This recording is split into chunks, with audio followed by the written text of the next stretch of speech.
Na semana passada, nós falamos sobre ancorados na esperança eterna, aonde nós falamos sobre o nosso coração não pode estar preso neste mundo, aonde muitas vezes o nosso coração está devoto, vivendo para este mundo. Hoje, a nossa ideia de argumentação e diante do que o texto nos trata, vai falar sobre o fracasso da sabedoria em satisfazer a vida terrena. Como muitas vezes nós procuramos muita sabedoria neste mundo, mas que no final vai ser tudo vaidade. Como muitas vezes nós buscamos muitas coisas a conhecer neste mundo, e no final a gente vai entender que tudo é vaidade. É interessante, irmãos, dizer isso, porque quem escreveu esse texto foi o maior sábio que já existiu neste mundo. Deus deu sabedoria a ele plena, Salomão, e ele escreve dizendo: olha, a sabedoria deste mundo é tudo vaidade. Então é um desafio isso. Então eu quero convidar você a se colocar de pé, se você puder e quiser, lermos a palavra do Senhor.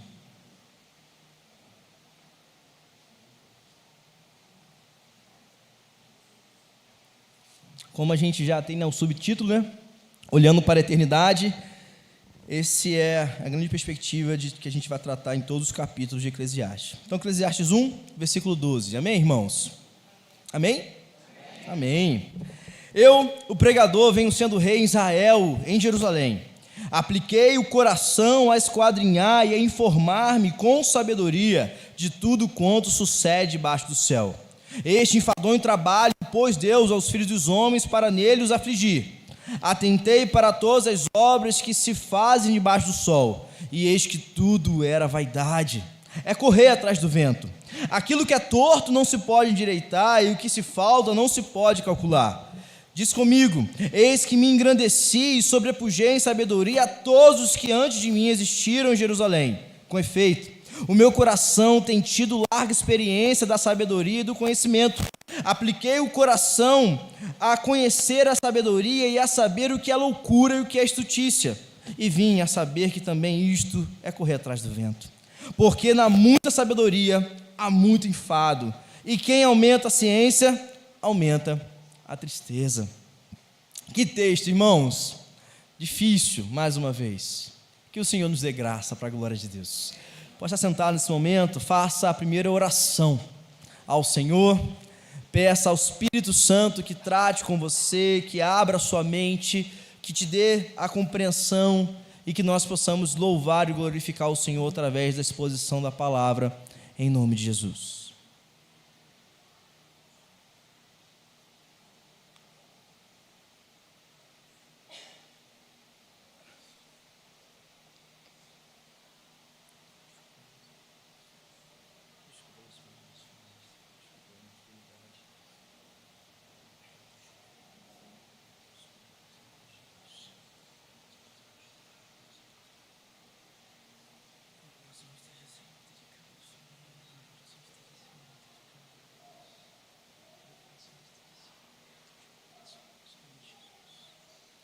Senhor, nós te louvamos, Senhor, nessa noite, e nós somos gratos ao Senhor pela oportunidade de ler a palavra. Obrigado, Senhor, pelo privilégio de podermos debruçar nela, de podermos lê-la com liberdade, de podermos te louvar, Deus. Que nessa noite, através da leitura e agora da exposição, o Senhor trate o nosso coração, que nós como igreja aqui reunidos sejamos transformados, confrontados pelo Senhor, que saiamos deste lugar, Senhor, cheios da sua presença em nome de Jesus. Abençoe os meus irmãos, Senhor, que estão aqui. Trate nossas vidas, que nessa noite nós possamos esconder atrás da sua cruz, para que o seu nome seja louvado e engrandecido. Nos use, Senhor, fale conosco, em nome de Jesus. Amém e amém. Hoje, irmãos, há muita desilusão na realização. Por que eu estou dizendo essa frase para você?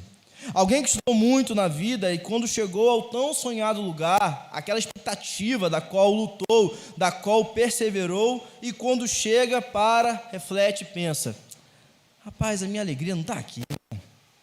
O mundo lhe encheu de esperanças vazias e o seu coração ficou perdido. Talvez você conheça alguém assim, que lutou, perseverou, se dedicou, fez tudo o que pôde, mas quando chegou àquele lugar tão desejado, o seu coração já não era um coração tão alegre dessa forma.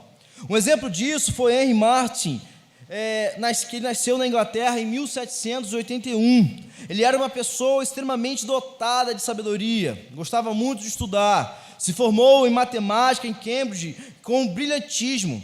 Entretanto, em seu momento de maior triunfo na academia, ele declarou: eu fiquei surpreso em descobrir que quando eu peguei o meu diploma, eu conquistei uma sombra, nada fez sentido para mim. Uma das suas orações foi: Senhor, permita-me que eu esqueça deste mundo e que eu viva dedicado ao Senhor dia após dia. O Senhor respondeu à oração de Martin. Ele abandonou tudo e foi servir o Senhor na Índia como um missionário. Ruth Tucker, escrevendo um livro sobre missões até os confins da terra, ela trata de inúmeros missionários, e nessa porção que fala sobre Martin, ela diz que ele se destacou com um grande brilhantismo na tradução da Bíblia. Ele traduziu o Novo Testamento para 3 línguas. Ele apresentava extrema facilidade em conhecer a língua local com pouquíssimo tempo.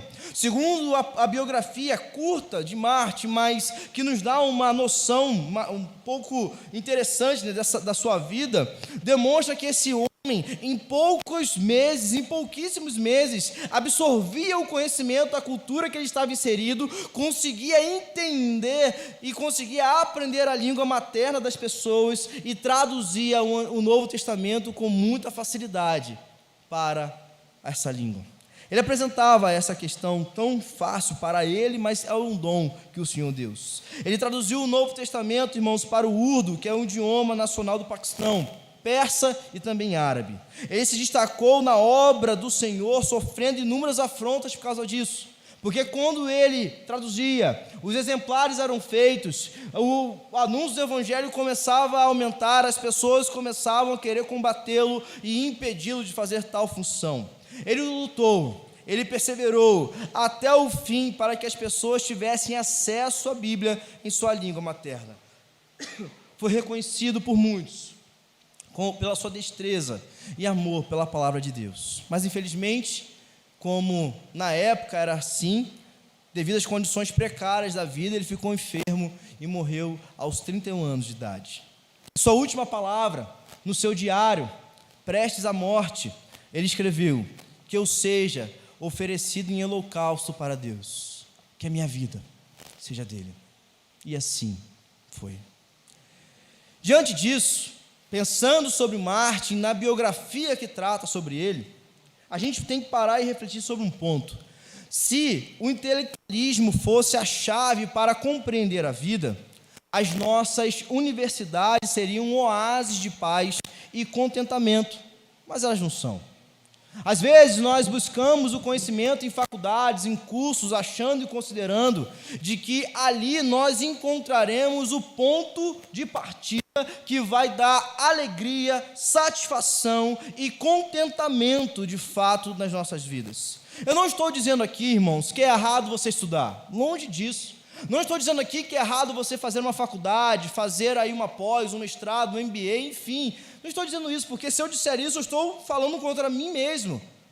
Mas o que eu estou falando e destacando aqui é que todo conhecimento que nós adquirimos neste mundo não será suficiente para nos dar esperança ou alegria. Salomão, nesta passagem, vai destacar isso, que todo conhecimento deste mundo só vai fazer sentido se ele for usado para a glória de Deus. Você pode ter uma parede repleta de diplomas, você pode ter uma parede repleta de títulos, mas se esse conhecimento do qual você adquiriu não for usado para a glória de Deus, Salomão diz, é vaidade, é correr atrás do vento.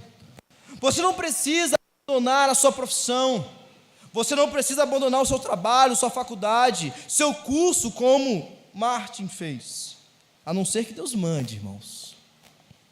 Se Deus mandar, obedecem, porque se você não obedecer, vai ficar estreito, porque o seu coração não vai encontrar alegria em nada. Essa é uma verdade. Às vezes a gente vai viver a nossa vida, e quando o Senhor diz algo para nós, tudo perde o sentido, porque o nosso objetivo é viver para o Senhor. Você precisa simplesmente, ao usar tudo que você está adquirindo, para a glória de Deus. Tudo que você está adquirindo para exaltar o Senhor. Títulos acadêmicos, paredes cheias de diplomas, não te levará a alcançar a verdade que você precisa. A vida acadêmica não traz realização, não traz contentamento, não traz alegria. Uma busca desenfreada por sucesso que vai tomar o seu coração uma cegueira espiritual. Entretanto, você vai perceber no final da sua vida, como Martin percebeu bem cedo, correr atrás do vento. Diante disso, a máxima, por exemplo, de uma visão política do nosso Brasil, diz que tudo no nosso Brasil será resolvido com a educação. De fato, tem um ponto de verdade nisso, mas precisa ser analisado com os óculos das Escrituras. Todos os problemas da humanidade não serão resolvidos simplesmente em treinar o ser humano para se tornar uma pessoa mais sábia. Todas as vezes que nós excluirmos Deus dessa equação de melhoria da humanidade, nós perderemos o foco, estaremos correndo atrás do vento. É o ser humano querendo redimir o próprio ser humano pelo seu conhecimento. É o ser humano querendo resolver os problemas deste mundo pelo seu conhecimento. É o ser humano adquirindo conhecimento e dizendo: eu sou a solução deste mundo. É o ser humano fazendo questões, aprendendo questões, criando questões e dizendo: a solução para o mundo é isso aqui. Eu conheço, eu estudei, eu me dediquei. E quando a gente tira Deus dessa equação, é como se ele estivesse dizendo que o ser humano tem a capacidade de resolver o maior problema dele, que é o pecado. Diante disso, então, Salomão vai dizer para mim e para você nesse texto: olha, eu sou sábio, mais sábio que todos os que vieram antes de mim. É tudo vaidade. Então, eu quero convidar você a permanecer com a Bíblia aberta, porque nós retornaremos para o texto constantemente. Perceba que Salomão inicia assim como iniciou a outra sessão. Eu, o pregador, venho sendo rei em Israel, em Jerusalém. E ele continua, versículo 13: apliquei o coração a esquadrinhar e a informar-me com sabedoria de tudo quanto sucede debaixo do céu. Salomão iniciou a sua busca da felicidade debaixo do sol, e como ponto de partida, ele achou que o ponto de partida para experimentar da felicidade, para experimentar de uma vida plena, para ter satisfação no seu coração, Salomão então entende assim: eu preciso estudar, eu preciso me dedicar, eu preciso conhecer. Então ele percorre uma trilha intelectual, imaginando que ele adquirindo conhecimento, que ele adquirindo sabedoria, seria suficiente para ele ser um homem feliz. Essa é a máxima do texto. É nisso que se baseia a argumentação de Salomão nessa sessão. Se eu conhecer mais sobre este mundo, se eu buscar mais este mundo, se eu fizer 15 faculdades, se eu fizer 30 pós-graduações, se eu fizer 50 mestrados, esse conhecimento que eu estou adquirindo vai me trazer felicidade. Ele achava isso. E é interessante que a palavra aqui no versículo 13, apliquei o coração. A palavra aplicar aqui no hebraico, coloquei ou apliquei, no hebraico dá uma ideia de moldar o coração, ensinar o coração a procurar sabedoria do alto. A palavra no hebraico aqui, de aplicar, na conjugação aqui, no contexto, aponta para alguém que de certa forma conseguiu controlar o coração. Que desafio, irmãos! Aí quando você vai lá para Provérbios capítulo 16, que ele mesmo escreveu, ele diz, ele ensina que o coração do homem faz planos, mas a resposta certa vem dos lábios do Senhor. Ele fala que o coração faz planos, lá em Provérbios, e agora ele está dizendo, eu consegui controlar de certa forma. Esse é um dos maiores desafios da humanidade, controlar o coração. O profeta Jeremias, no capítulo 17, versículo 9 em especial, e o 10 também no seu complemento, diz que o coração do homem é o quê? Enganoso. O coração do homem nos engana, ele desvia dos propósitos de Deus. E por quê? por causa do pecado que está no nosso coração. A queda influenciou nossas atitudes, nossas ações, nossos desejos, nossas intenções. O coração é uma máquina de produzir problemas e, como João Calvino disse, é uma fábrica de ídolos que nós produzimos constantemente. Quantos de nós, irmãos, já não foram enganados por nós mesmos? Quantos de nós achamos que certa atitude que nós poderíamos tomar, que estávamos com paz no coração, era aquilo que Deus queria, e quando nós conseguimos realizar, a gente percebe que não era da vontade de Deus? Quantos de nós já fomos enganados pelo nosso coração? Quantos de nós já criamos expectativas no nosso coração que na verdade não eram aquelas? Quando uma sensação interna de paz se torna a razão máxima, então nós falamos e pensamos: olha, eu estou sentindo paz no meu coração, então é Deus confirmando que está tudo certo. Aí nós vamos colocando a paz do nosso interior, mas lembre-se que é uma casca de pecado aqui. O pecado que está no nosso coração. A gente fala que uma paz que está no meu coração é a confirmação que Deus quer que eu faça aquilo. E esquecemos da influência que nós mesmos produzimos por causa do pecado. Então, essa paz muitas vezes que sentimos não significa que é a vontade de Deus, mas significa que são os nossos próprios pecados nos influenciando, nos levando a conduzir, a fazer e a realizar aquilo que não glorifica o Senhor. A paz associada à vontade de Deus nem sempre é verdadeira. Muitas pessoas incrédulas, irmãos, por exemplo, elas realizam certas atitudes com paz, mas estão muito longe daquilo que Deus fala. Matthew Rogers, um reverendo americano, disse que nosso coração é uma bússola danificada. Ele aponta direções erradas constantemente e nós vamos guiados por ele. Matthew Rogers fala de que essa bússola danificada muitas vezes nos leva a caminhos tortuosos e nós ainda culpamos Deus. Deus, eu estava sentindo paz no meu coração e eu fiz isso, não era a sua vontade. Só que o nosso coração danificado pelo pecado, influenciado pelo pecado, não vive para a glória de Deus. Então nós vamos tomando atitudes e vamos seguindo certos caminhos que no final vamos perceber que não deveríamos estar ali. É por isso que Salomão fala que ele colocou o coração a procurar com cuidado, a informá-lo da sabedoria. Essa mudança, irmãos, acontece de um coração treinado. É um desafio treinar o seu coração, porque é uma guerra que está aqui. É um desafio treinar o seu coração, porque se você deixar que o seu coração te guie, você vai fazer coisas absurdas.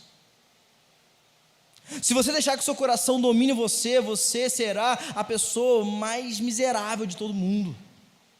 Se você deixar que o seu coração domine os seus sentimentos e guie você na sua jornada, você será, irmãos, uma pessoa desprezível. Eu digo por mim. Esses dias eu vi na rede social uma questão muito interessante. Não responda para mim, mas pense aí. Um camarada colocou assim: você que gostaria de ganhar 5 milhões e todo mundo saber o que você fez nos bastidores, ou você gostaria de ficar pobre pro resto da vida? Eu, curioso, fui ler os comentários, né? A maioria: não, prefiro ficar pobre. Se as pessoas souberem o que eu já fiz na minha vida, meu Deus, ninguém iria ficar do meu lado mais. Essa pergunta eu jogo para você. E aí? Você preferia ficar milionário e todo mundo saber o que você já fez na sua vida? Ou pobre para o resto da vida? Perceba, irmãos, que o nosso coração nos guia. O nosso coração aponta uma direção. Perceba que o nosso coração, irmãos, tem que ser treinado. E a palavra aqui diz: apliquei o coração, é dizendo, eu de certa forma consegui controlar o meu coração para que ele busque a sabedoria do alto. Salomão diz: olha, eu consegui de certa forma. E como que ele conseguiu, irmãos? Isso aqui é um treinamento. É treino, isso aqui é um processo de santificação, e esse treinador que vai moldar as nossas vidas não pode ser você, não pode ser eu, porque um pecador não consegue ajudar um outro pecador. Esse treinador do nosso coração é a pessoa do Deus vivo, é o Espírito Santo, é Ele quem é capaz de moldar o seu coração, ajustar o seu coração, treinar o seu coração, para que você possa olhar somente para o alto, não para este mundo. Se não for pela ação do Espírito ajudando a gente a controlar o nosso próprio coração, a gente não vai viver uma vida que glorifica o Senhor. Todos nós estamos num processo de santificação. Todos nós, nesse momento, uns estão mais avançados, outros estão mais lentos, outros não estão nem se importando. Mas todos nós, nessa noite, estamos num processo de busca pela santidade. E se você não entende de que essa busca pela santidade parte de um coração treinado para a glória de Deus, você não conseguirá avançar. Porque não adianta você dizer que quer buscar a santidade se o seu coração continua te dominando, continua te guiando, continua apontando a direção. O coração precisa ser moldado. E é necessário ter disciplinas espirituais, irmãos. O que é isso? São práticas diárias que nos levarão a crescer em santidade. Como, por exemplo, Bíblia, oração, comunhão, jejum, louvor, práticas da vida de um cristão. Mas, infelizmente, nós estamos perdendo isso. Nós temos disciplina para tudo, irmãos, menos para buscar o Senhor. A disciplina espiritual tem que ser algo normal na nossa vida, mas ela não é. Nós temos disciplina para tudo, menos para buscar o Senhor. Nós realizamos tudo com disciplina, mas menos para Deus. Você quer ver um exemplo claro, irmãos? Se você chegar atrasado uma semana no seu trabalho, o que irá acontecer com você? Você que tem um patrão, claro. Bora. Mas a gente não tem disciplina, por exemplo, para nos debruçar 10 minutos por dia diante do Senhor. Nossa disciplina espiritual, irmãos, não se equipara à disciplina deste mundo. Para este mundo há uma disciplina absurda, mas para Deus há uma disciplina qualquer.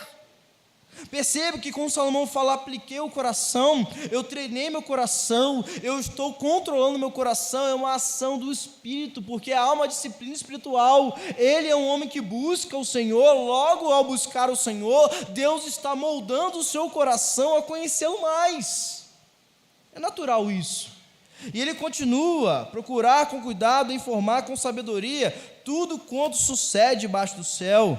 Perceba que Salomão lançou-se ao extenso programa de pesquisa, exploração, síntese, análise, indução, dedução, tudo ele fez.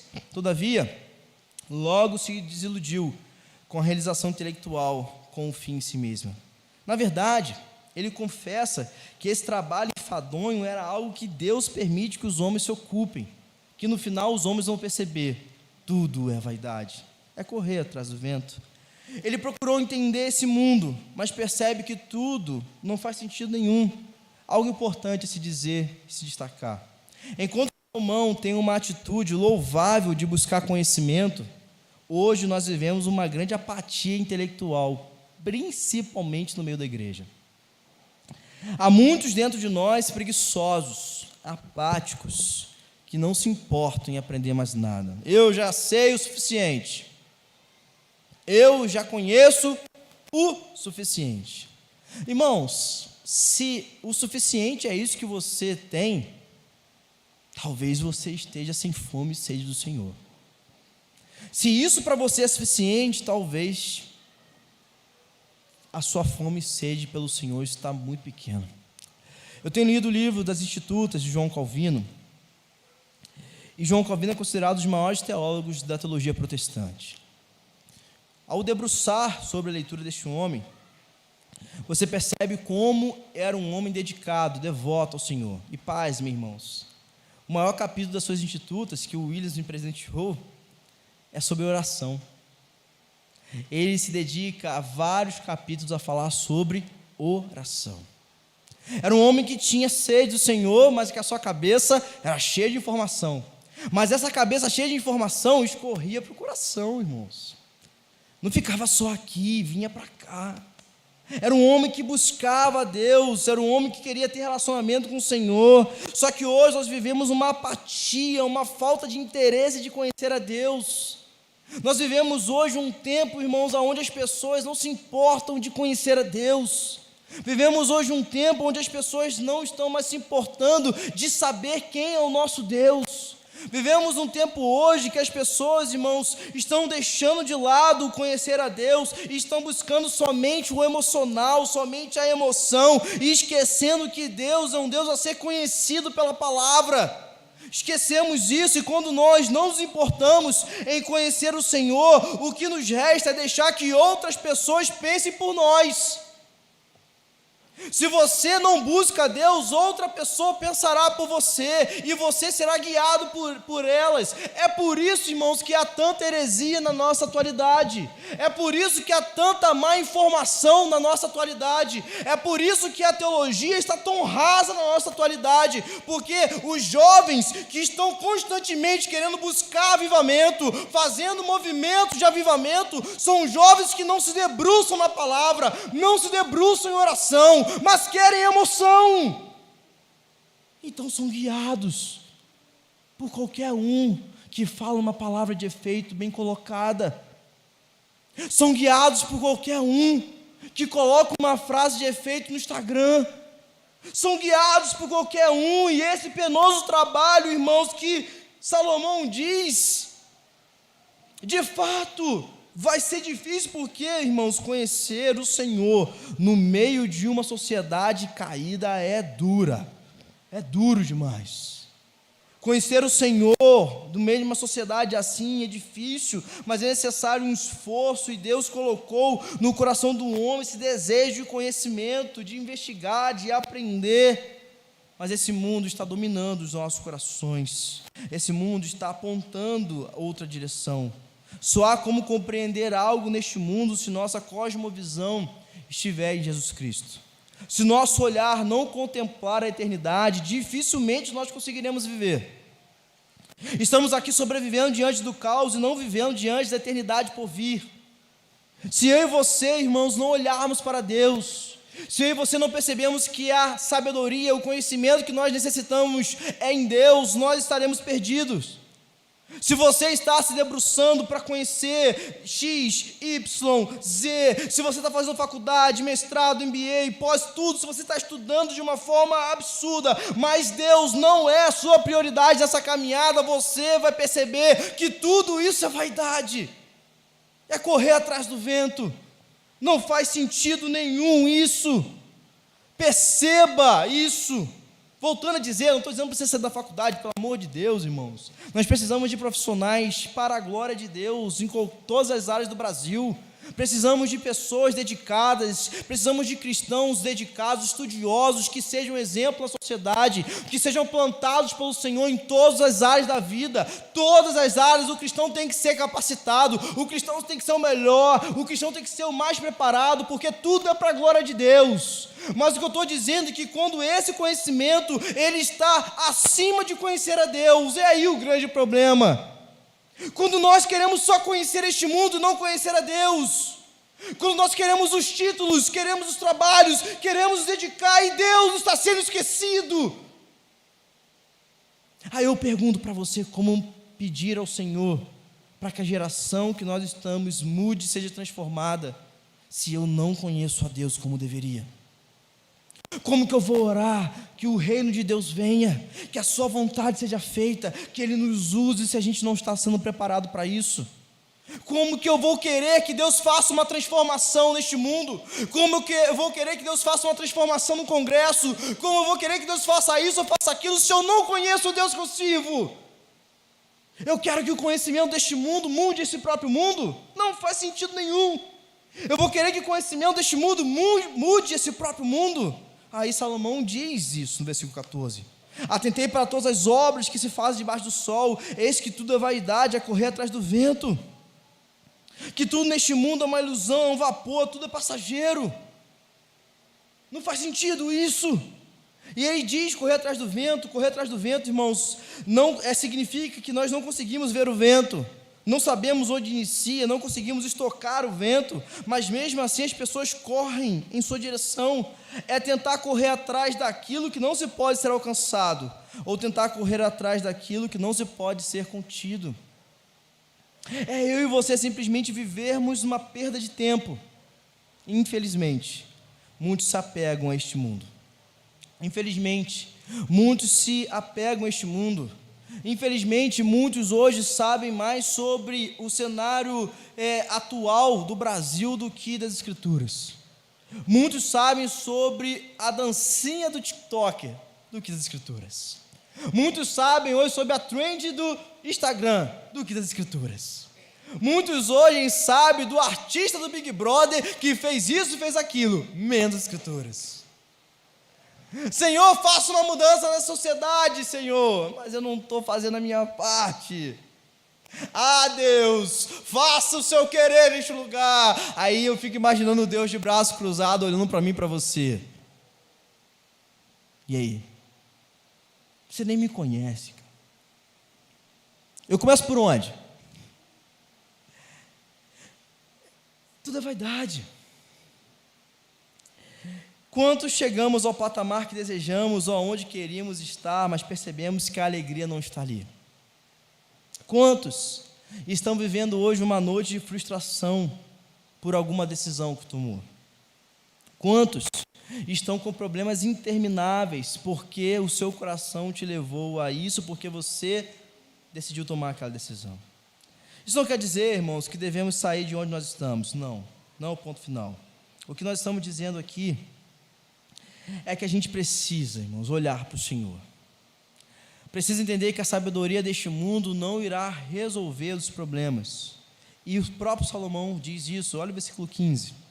Aquilo que é torto não se pode endireitar, e o que falta não se pode calcular. Salomão ficou frustrado ao descobrir que o acúmulo de conhecimento não ajudou a resolver os problemas da vida. Salomão ficou frustrado quando ele adquiriu muito conhecimento e não conseguiu resolver os problemas da vida. Quer ver um exemplo claro? Quando você vai lá em Reis, e Deus repreende Salomão por causa da sua idolatria. E Deus então diz, olha, o reino será dividido. Seu filho Roboão terá duas tribos, e outro terá 10. Perceba que diante disso aqui, e eu estava lendo, meditando sobre Eclesiastes, alguns autores afirmam que Eclesiastes é a reflexão de Salomão depois dessa repreensão. Eclesiastes é a reflexão de Salomão depois de Deus ter chamado a atenção dizendo, eu vou dividir Israel. Aí ele parou, meu Deus, que erro que eu cometi, preciso escrever isso para as pessoas para que elas não cometam o mesmo erro que eu. Então ele, diante do seu conhecimento extraordinário, ele diz, olha, tudo aquilo que é torto não se pode endireitar, e o que falta não se pode calcular. Eu preciso agora citar um termozinho aqui no hebraico, para que você entenda o que o texto quer dizer, irmãos. O torto aqui, a palavra torto, ela está no tempo verbal, que nós chamamos de pual no hebraico. É o tempo do hebraico que afirma que alguém recebeu uma ação intensa de fora, recebeu. Portanto, aquilo que é torto está torto, pois recebeu uma ação externa de uma forma muito intensa. Aquilo que foi feito torto por outra coisa. Então, Salomão está dizendo aqui que aquilo que foi feito torto pelo pecado, não há como endireitar por nós mesmos. A ação intensa foi tão forte do pecado, que ele distorceu tudo que está aqui. Logo, não há nada neste mundo que pode endireitar este próprio mundo. Quer ver um exemplo claro? Imagine que a sua garagem tem ali uma pilastra ali de alumínio, tá? Vamos botar aí de alumínio. Você, sem querer, querendo vir rápido para a igreja, deu uma ré, bateu, amassou o alumínio. E você, meu Deus, o que eu vou fazer? Eu vou consertar. A pergunta que não quer calar: você consegue consertar com sua própria mão? Você consegue manusear e forçar com os dedos para que aquela questão volte a ser como antes? Não. O que o texto está dizendo aqui no tempo verbal nada torto neste mundo pode ser resolvido pelas suas mãos. Nada torto neste mundo pode ser resolvido por você. Nada que este mundo está torto, você pode resolver. Não há como se esconder atrás dos prazeres da vida para que você conserte. Esse mundo é um mundo torto, é um mundo caído, é centralizado nos prazeres humanos. O homem por si só não consegue mudar o que está neste mundo. E eu quero falar para você algo muito importante. O que você está enfrentando de dificuldade na sua vida, seja na sua casa, família, seja no trabalho, seja em qualquer ordem que você se encontra aqui nessa noite, angustiado, a fala que eu tenho que dizer para você é: o que está torto, você não pode resolver com a sua mão. Você não consegue resolver o problema que você está enfrentando. Você não consegue solucionar o que você está passando. Você não consegue trazer paz no meio do caos que você está tendo. Você não consegue, nenhum conhecimento pleno ou sabedoria desse mundo irá consertar o que este mundo está acontecendo, que está torto. Nada. Seja uma dificuldade na sua casa, seja uma dificuldade na sua família, seja uma dificuldade financeira, seja uma enfermidade, seja qualquer outra coisa que está inquietando o seu coração, a palavra é: nada neste mundo pode ser resolvido pela sua mão. Nada torto neste mundo pode ser resolvido por você. Você não tem forças, você não tem habilidade, você não tem compreensão para entender que este mundo torto, ele vai continuar torto se você se esforçar ou não. A situação que precisa de mudança, lembre-se que está no tempo de que é uma ação externa. Então alguém tem que resolver essa questão. Você pode conhecer tudo o que acontece, se proteger das dificuldades para não sofrer, mas uma hora esse mundo caído alcançará o seu coração e te derrubará. Você pode hoje estar numa vida plena, tranquila, em paz. Eu tenho um exemplo aconteceu essa semana comigo.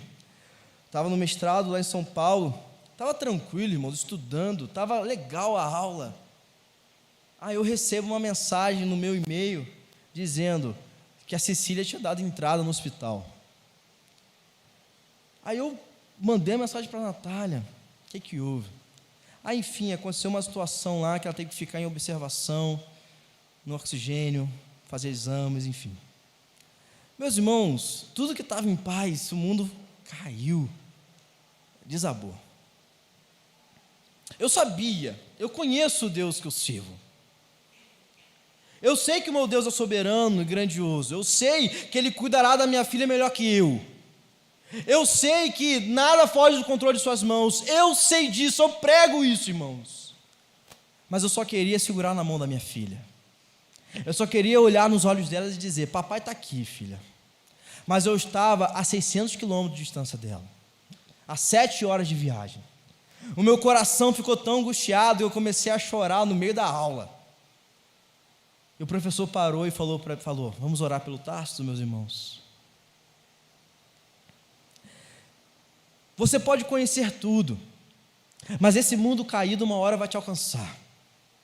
Você pode conhecer inúmeras situações, mas esse mundo caído vai te alcançar. Ele vai trazer dificuldades ao seu coração. Ele vai te trazer tristezas. Ele vai fazer você chorar. Ele vai fazer você ficar angustiado. E você talvez nessa noite esteja assim. Esse mundo caído vai fazer você sofrer. Inevitável. Mas é aí que eu quero continuar na exposição, que eu quero trazer esperança ao seu coração. Diante então disso, Salomão diz no versículo 16: eu disse comigo: eis que me engrandeci e sobrepujei em sabedoria a todos os que antes de mim existiram em Jerusalém. Com efeito, meu coração tem tido larga experiência, sabedoria e do conhecimento. Ele conhecia tudo, irmãos. Lá em 1 Reis capítulo 4 diz que não houve rei maior que ele. Ninguém era como Salomão. A rainha de Sabá foi conhecer Salomão e falou: meu Deus, ele é muito maior do que a gente imagina. Salomão era extremamente inteligente, sábio, Tudo isso está lá em 1 Reis, capítulo 3, quando ele ora ao Senhor e Deus então o abençoa com sabedoria. A sabedoria que ele recebeu, o conhecimento que ele alcançou, veio de alguém que lhe deu. Foi o Senhor quem deu a sabedoria para ele. É interessante observar isso, pois tudo que ele tem veio de uma fonte, e essa fonte é o próprio Senhor. Foi o Senhor quem sustentou a sua vida. Mas diante mesmo dessa sabedoria, ele declara que nós vivemos num mundo torto, num mundo de frustrações, num mundo que vai alcançar o nosso coração com tristeza, no mundo que vai trazer inquietação, mesmo ele conhecendo e sendo o maior rei de todos. Ele diz: uma hora a tristeza nos alcança, uma hora esse mundo vai vir nos alcançar, a tristeza vai dilacerar o nosso coração, a tristeza vai dominar o nosso ser, infelizmente, os problemas vão aparecer, eu estarei em paz um dia, mas os problemas irão chegar, uma hora vai acontecer. E ele diz no versículo 17, mesmo assim, mais uma vez ele cita a palavra do versículo 13, que é etná, apliquei o coração, ou seja, eu controlei o meu coração mais uma vez. Eu coloquei o meu coração mais uma vez a conhecer a sabedoria, ou seja, ele voltou a entender, olha, mesmo assim eu controlei meu coração diante da dificuldade. Eu entendi quem é o meu Deus. Ele ensinou o seu coração a buscar a sabedoria e o conhecimento, entendendo que nesse mundo é tudo loucura, que esse mundo é um mundo caído, que esse mundo é um mundo torto, mas no final percebeu que tudo era correr atrás do vento. Você pode ser o especialista em certa área. Uma hora vai acontecer alguma coisa que vai tirar a sua paz. Você pode ser o melhor da sua área, mas uma hora vai acontecer um imprevisto que vai dominar o seu coração de angústia. Você pode ter inúmera experiência, dominar tudo, mas uma hora a tribulação te alcançará. E diante disso, Salomão vai concluir o seu argumento respondendo o versículo 17 com o versículo 18. Ele diz: porque na muita sabedoria há muito enfado, e quem aumenta a ciência aumenta a tristeza. Meu Deus, o que Salomão está falando aqui? O que Salomão quer destacar aqui? Quanto mais conhecimento você tem, mais aborrecimento terá. Quanto mais sabe, mais você sofre. Salomão parece falar que o melhor não é buscar conhecimento nenhum. Salomão então está falando que é melhor você nem buscar nada, viver com uma vida sem conhecimento nenhum? Não, irmãos, não, de forma alguma. Precisamos olhar para o texto diante do contexto, diante de toda a Escritura. Provérbios capítulo 9, versículo 10, do próprio Salomão diz: o temor do Senhor é o princípio da sabedoria. A perspectiva aqui é um olhar para este mundo ao invés de olhar para a eternidade. Então, o que Salomão está concluindo é: quanto mais conhecimento você tem deste mundo, mais aborrecimento você terá, mais perceberá quão longe esse mundo está de Deus. Quanto mais você se dedica a este mundo, quanto mais você quer deste mundo, mais você perceberá que ele está longe do Senhor. Quanto mais conhecimento você busca deste mundo, quanto mais alegria você quer ter neste mundo, mais aborrecimento você terá. Porque este mundo é um mundo torto, ele vai frustrar você. Você vai dizer: mas eu sei, eu estudei, eu conheço, eu tenho experiência, por que está acontecendo isso? E a resposta de Salomão é: porque este mundo não te dará satisfação nem alegria. Então a ideia central do versículo é: pare de viver para este mundo, ele não resolverá os problemas da sua vida. Pastor, mas eu estou me dedicando nos meus estudos para ter um emprego melhor e cuidar melhor da minha família. Bênção, glória a Deus, continue nisso. É exatamente isso. Mas não faz sentido o que está dizendo. Porque o que eu estou dizendo para você não é que você tem que parar de estudar, que você tem que parar de buscar conhecimento. Não. O que eu estou dizendo para você é que todo o seu conhecimento precisa ser revertido para a glória de Deus. Você precisa viver para Ele.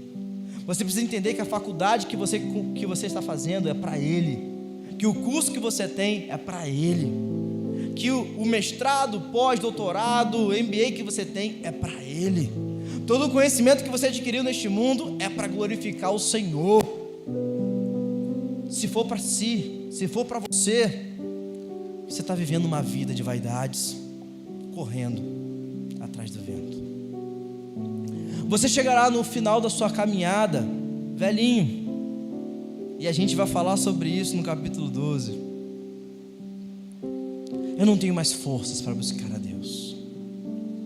Então Salomão está dizendo: seu coração precisa ser diferente.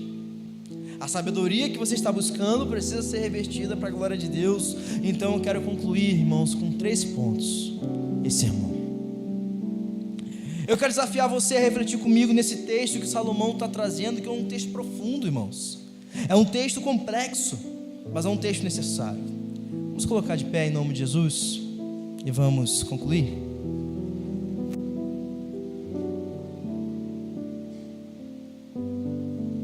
Primeiro ponto que eu quero te trazer a observar nesse texto: o conhecimento desse mundo é um conhecimento passageiro.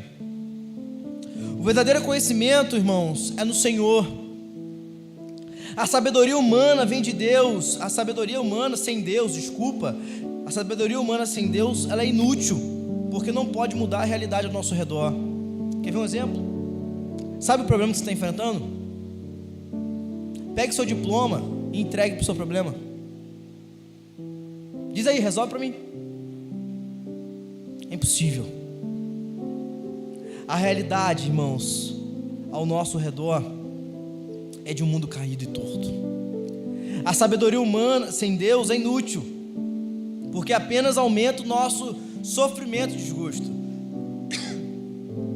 Pare de buscar tudo neste mundo. Pare de depositar neste mundo uma esperança que Ele não vai te dar. Pare de querer que este mundo resolva o seu problema. Pare de olhar para este mundo e achando que este mundo vai trazer solução para a sua vida. Esse mundo é um mundo caído, é um mundo entregue ao pecado, é um mundo distorcido pelo pecado. Olhe para Deus nesse momento. Algo importante que nós temos que entender: como conseguir isso então? Não olhar mais para este mundo com um coração governado pela palavra. É o seu coração que está guiando você, e ele vai te guiar, inevitavelmente. Nós somos guiados pelo nosso coração, mas perceba que Salomão diz: eu apliquei o coração, eu controlei o coração, eu treinei meu coração. Então hoje, quem está guiando você é o seu coração. Então a pergunta é: que direção ele está te levando? Que caminho ele está te fazendo trilhar? Qual a expectativa que o seu coração está te fazendo pensar agora? Em sua maioria, nós somos guiados pelo que nós sentimos e não pela razão. Somos guiados pela emoção. Então entenda: o que esse mundo te oferecerá é sofrimento, é desprazer, é aborrecimento, é angústia, é ansiedade. Você e eu precisamos olhar para este mundo, irmãos, pela perspectiva da eternidade. Eu e você precisamos viver uma vida plena em Cristo para entender que este mundo é uma migalha diante do banquete que Deus irá nos dar. Só que nós estamos presos aos problemas desse mundo. Nós estamos vivendo presos aos problemas deste mundo. Nós estamos presos a viver para este mundo. Nós temos disciplinas espirituais neste mundo, não para o Senhor. Esse mundo é um mundo caído, é um mundo entregue.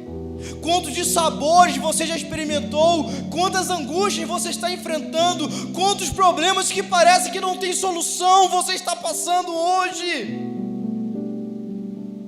Quanta falta de esperança está dominando o seu coração? Quanta falta de esperança está dominando o seu ser? E você olha para este mundo, você olha para a situação que está passando e pensa: não tem como resolver. Tem como resolver sim.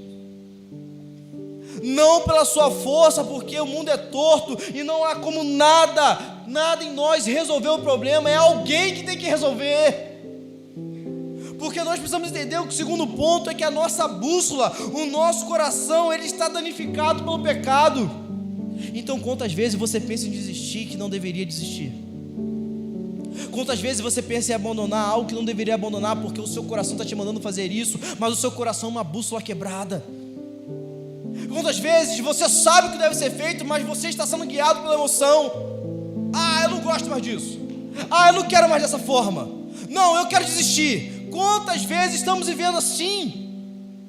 Porque o nosso coração, uma bússola quebrada, ele está apontando uma direção que não é a que Deus quer. Mas nós estamos ouvindo a voz do nosso coração. E Salomão diz: olha, eu apliquei o coração, eu treinei meu coração, eu controlei o meu coração pela ação do Espírito. É Ele quem me ajudou a entender que os meus interesses estão invertidos. É Ele que me ajudou a entender que todo o conhecimento que eu busco, que tudo aquilo que eu quero saber, precisa ser aplicado para o Senhor. É o Espírito Santo que me ajuda a entender, a buscar e a lutar pelo meu casamento. É o Espírito Santo que me ajuda a entender que o divórcio não é a solução. É o Espírito Santo que me ajuda a entender de que a minha família será sustentada até o último dia. É o Espírito Santo que me ajuda a entender que no meio do caos da minha vida o Senhor trará paz. É o Espírito Santo que me ajudará a entender que a minha família é dele. É o Espírito Santo que me ajudará a entender que o caos que está ao meu redor não se compara com a grandiosidade do Deus que eu sirvo. É o Espírito, irmãos, que treina o nosso coração. É o Espírito que molda o nosso coração. É o Espírito, irmãos, que nos ajuda a controlar os ímpetos que está aqui dentro. É Ele que diz para você parar. É Ele que diz para você retroceder. É Ele que diz para você ir para a direita e para a esquerda. É Ele. Se não for, irmãos, pela obra do Espírito, eu e você estamos entregues ao nosso coração quebrado. Se não for pela obra do Espírito, nós seremos enganados por nós mesmos. Nossa natureza caída, irmãos, só nos levará para longe de Deus. Conhecer a vontade de Deus parte de um coração contrito e um coração dependente. Então, para termos a nossa bússola calibrada, apontando para a direção correta, vem através de um treinamento do Espírito. Pastor, mas que é isso? Treinamento? irmãos, treinamento do Espírito. É Ele quem vai puxar a sua orelha e falar: senta aqui e vai ler a palavra, vamos lá. É Ele quem vai puxar você: senta aqui e vai orar. Vai orar, rapaz, vai orar. Mas há uma angústia no meu coração que eu não consigo orar. Vai orar, rapaz. Há uma angústia tão grande no meu coração que eu não tenho nem força. Vai ter força sim, porque eu vou te dar. Eu estou com preguiça, não quero mais caminhar com os meus irmãos. Vai sim. Eu não tenho mais forças para cantar. Vai cantar sim. Porque na perseverança dos santos, é Ele quem nos conduzirá até o último dia. E Ele não perderá nenhum daqueles que foi comprado pelo sangue do Cordeiro. Ele irá nos fortalecer na caminhada até o último dia. Então, se você está desanimado, é o Espírito que vai te dar forças. Se você está sobrecarregado, Ele vai te dar alívio nessa noite. Se você está sem esperança, Ele vai te dar esperança. Se o seu coração está seco, Ele vai irrigar o seu coração. Mas a obra é dEle, é Ele quem vai fazer, é Ele quem vai mudar. Mas para isso, é necessário entendermos o terceiro ponto. Nós vivemos em um mundo torto, torcido, pervertido e virado de cabeça para baixo. Esse é o nosso mundo. Nada nessa terra será capaz de endireitar e colocar em ordem este lugar. Nada neste mundo, partindo de nós, a poder mudar. Os materiais disponíveis neste mundo não são capazes de resolver o problema deste mundo. Eis aí o que pode mudar este mundo. A sabedoria do alto é o que pode mudar este mundo. A sabedoria de Deus é personificada na pessoa do Cristo. E como entender isso, irmãos? Na obra de redenção. O Pai enviando Cristo, Cristo realizando a obra e o Espírito nos convencendo dessa verdade. Só através da obra de Cristo é possível ter uma mudança neste mundo. Nada neste mundo será transformado se não for pela ação do Cordeiro. Sem a mensagem do Evangelho não há transformação. Sem a mensagem do Evangelho não há mudança. Só o Espírito apontando para Cristo pode mudar a sua vida.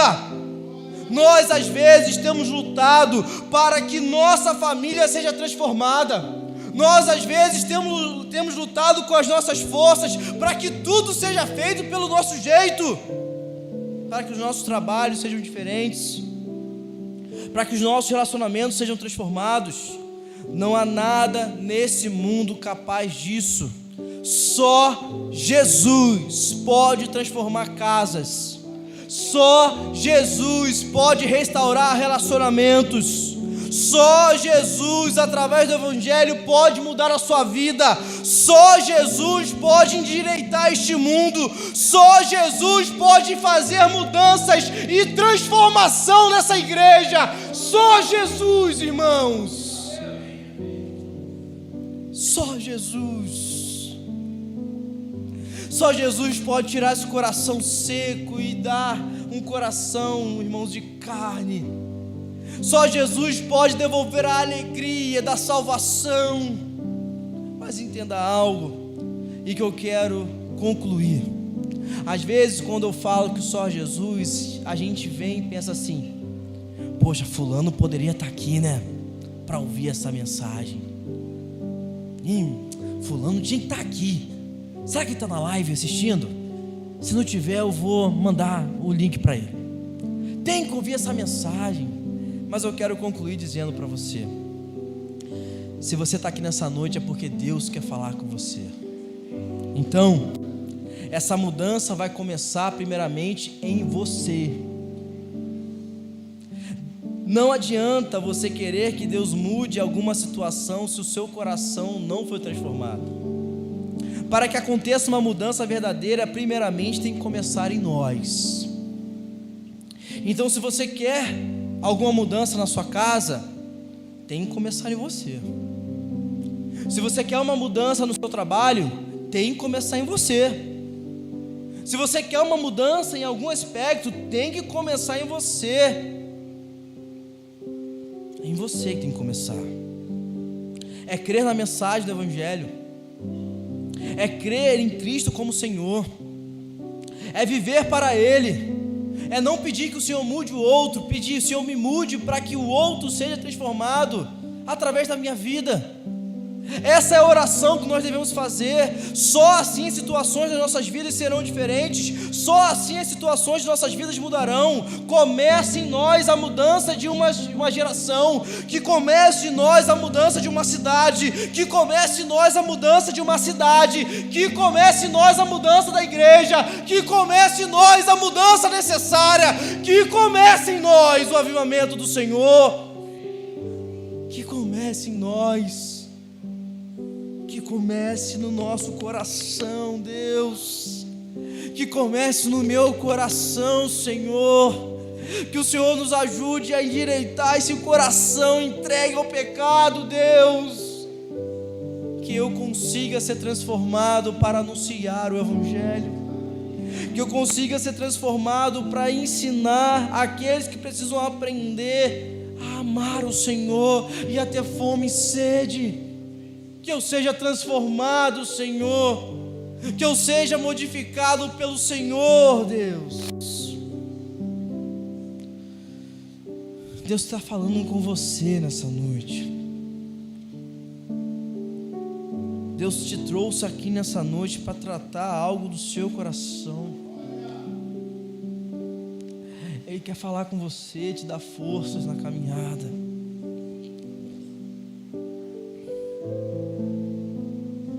Mas será que a gente está atento, irmãos? Será que nós estamos atentos?